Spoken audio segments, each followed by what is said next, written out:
So before we begin, I wanted to talk about comparative measuring to introduce you to some of the measuring techniques that we'll be using to get our drawing accurately proportioned.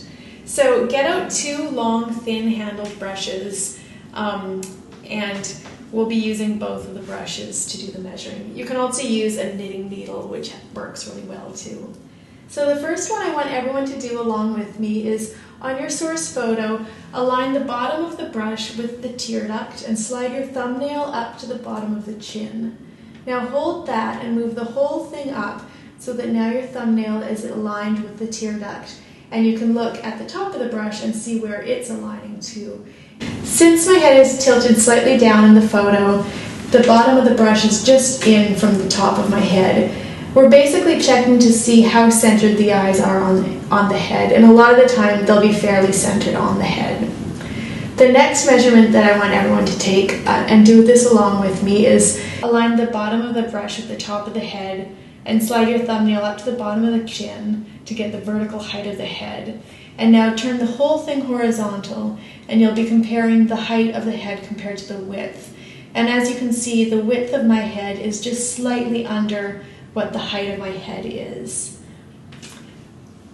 Now my favorite measurement is what I refer to as the thirds. So there's 3 equal thirds from the bottom of the nose to the bottom of the chin, from the bottom of the nose to the eyebrow line, and from the eyebrow line to the hairline. There's also an additional space at the top of the head, which is usually just under 1/3. So to check these 1/3 measurements, I want everyone to align the bottom of the brush with the bottom of the nose and slide your thumbnail up to the bottom of the chin. Hold that and move the whole thing up so now your thumbnail is aligned with the bottom of the nose. And as you can see, the top of the brush aligns with the eyebrow line. Hold that again and move the whole thing up and align the thumbnail with the eyebrow line, and you'll see that the bottom of the brush is aligned with the hairline. And then check to see what the ratio is of the last top measurement. Remember to definitely leave some space for the hair at the top, but typically it's just a little bit under from one of the 1/3 measurements. In this case, I would say it's about 3/4 the height of the other 1/3. The next thing I want everyone to do is always be comparing heights to widths. So I want us to check some of the widths against these heights that we've got. So take the 1/3 measurement by aligning the bottom of the brush with the bottom of the nose and sliding the thumbnail up to the bottom of the chin. And let's count how many 1/3 there are across the width of the face. So if we just align the bottom of the brush here with the outermost point along the face, and just check to see visually where your thumbnail aligns to. You might have to move it up and down to sort of find something that's solid to grab onto. In this case, it looks like it comes to about the tear duct. So now we'll move the whole thing over and align the bottom of the brush with the tear duct now, and see how far from the tear duct it is to the hairline. And I can see that actually the hair, where it crosses over the jaw and comes back a little bit there, is basically one more 1/3. So the widest 2 points of the face is basically on this photo 2 of the 1/3 measurements across.